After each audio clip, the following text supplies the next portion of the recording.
안녕하세요. 보호자와 소통하는 날, 보통날 안수의사 이 대표입니다.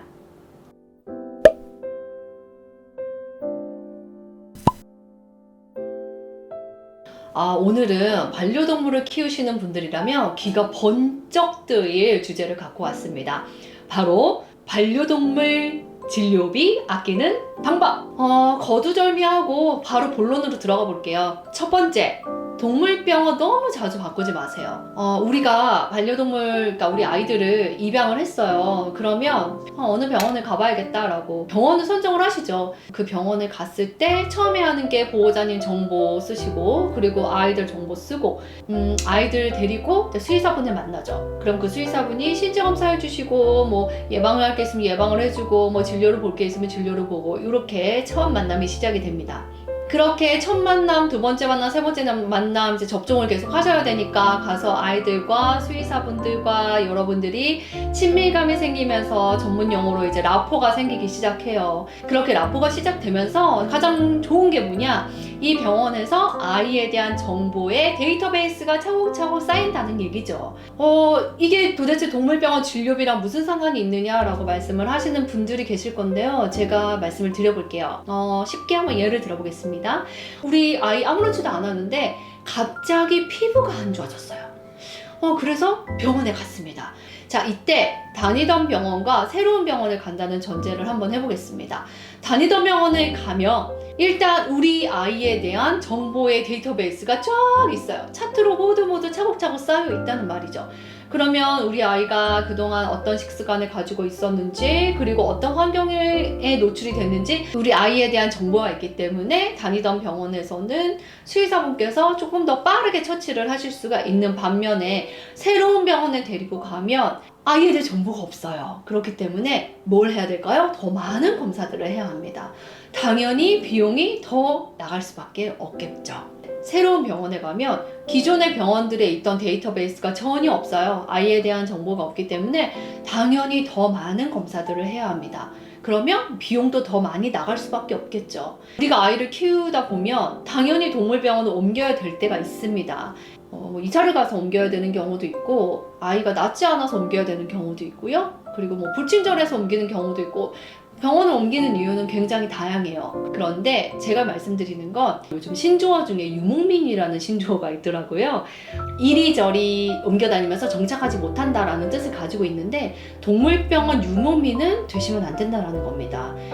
당연히 진료비 지출이 더 많을 수밖에 없을 뿐더러 우리 아이들에게 스트레스를 줄 수 있다는 것을 꼭 기억해 주셨으면 좋겠습니다. 자, 동물병원 진료비 아끼는 방법 그 두 번째는 잘못된 정보를 믿지 마세요. 여러분들 네이버 카페에 또 많이 가입을 하셨을 텐데요.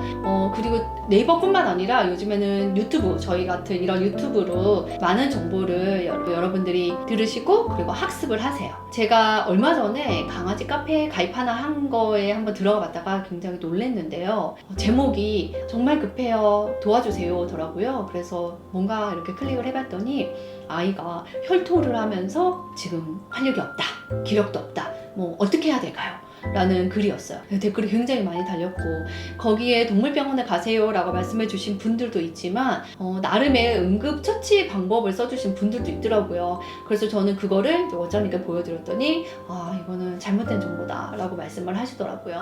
제가 그때 가장 마음이 아팠던 건 그 반려동물에 대한 마음이, 그러니까 얼마나 힘들까 그런 생각 때문에도 마음이 아팠지만 왜 이 보호자님은 당신이 다니는 동물병원에 전화를 한다던가 바로 동물병원 데려가지 않았을까라는 생각이 들었어요. 왜냐면 아이들은 골든타임이 있기 때문에 혹시 골든타임 놓친 건 아닌가, 별의별 생각이 진짜 많이 들었습니다. 저도 육아에 대한 정보를 맘카페나 유튜브를 통해서 많이 보는데요. 제가 이때 받아들이는 정보는 이 유튜버가 얼마나 전문가인가를 사실은 보거든요. 특히 이제 의료적인 부분이나 이런 부분들은 의사분들의 의견을 좀 많이 듣는 편이고, 여러분들이 아마 잘 아실 겁니다. 저도 아는 사실이고 이건 변치 않은 사실인데 전 세계적으로 반려동물의 질환에 대해서 가장 잘 아는 분은 당연히 수의사, 아이에 대한 걸 잘 아는 분은 소아과 의사, 이런 식으로 다 전문적으로 나뉘어져 있잖아요. 그래서 여러분들이 정보를 습득하실 때는 어디에 대한 정보든 그 정보가 얼마나 공신력이 있느냐를 좀 보셔야 될 것 같아요. 왜 동물병원 진료비와 관련이 있냐라고 물으실 텐데, 보통 잘못된 정보를 습득을 하시고 그대로 아이를 뭐 자가 진료를 하신다던가 하셔서 나중에 손 쓸 수 없을 때 병원에 데려오셨을 때는 훨씬 더 많은 치료 기간과 훨씬 더 많은 치료 비용이 든다라는 겁니다. 제가 너와더하다 처음에 시작을 할 때 말씀을 드렸죠. 엄마의 정보력이 아이의 미래를 결정한다 라는 말이 있다. 반려동물도 똑같습니다. 여러분들의 정확한 정보력이 아이의 건강과 여러분들의 지출을 결정을 한다는 것을 꼭 기억을 해주셨으면 좋겠습니다. 동물병원 진료비 아끼는 방법, 마지막은 예방을 잘해주세요 입니다.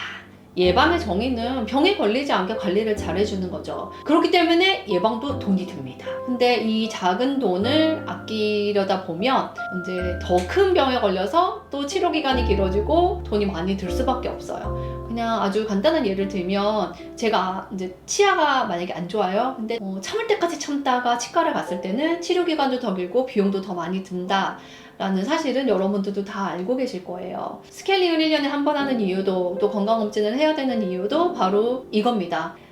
예방을 병에 걸리지 않도록 관리를 해주는 것도 있고, 병에 걸린다 하더라도 그 기간을 짧게 해주는 그런 장점이 있습니다. 물론 비용도 마찬가지고요. 특히 아이들은 아프다는 말을 할 수 없기 때문에 아팠을 때 이제 몸으로 얘기를 하죠. 그럴 때 동물병원에 이제 내원을 하시면 치료 기간도 훨씬 길고 예후도 좋지 않을 수도 있고 또 비용도 그만큼 많이 듭니다. 그래서 예방을 잘해주는 것은 당연히 동물병원 진료비를 아끼는 방법이 되겠습니다. 그럼 이제 정리를 해볼게요. 동물병원 진료비 아끼는 방법. 그 첫 번째, 동물병원 너무 자주 옮기지 마세요. 두 번째, 잘못된 정보는 믿지 마세요. 마지막 세 번째는 예방을 잘해주세요 입니다. 이렇게 여러분들께 말씀을 드렸고, 이제 선택을 하시는 건 우리 보호자님들의 몫입니다. 그러니까 여러분들의 올바른 선택이 아이들의 미래를 결정할 수 있다는 것을 꼭 기억해 주세요. 오늘 방송도 여러분들께 많은 도움이 됐기를 바라면서 저는 이만 인사드리겠습니다. 보호자 소통하는 날, 보통날 안수의사 이대표였습니다. 2주 뒤에 만나요. 고맙습니다.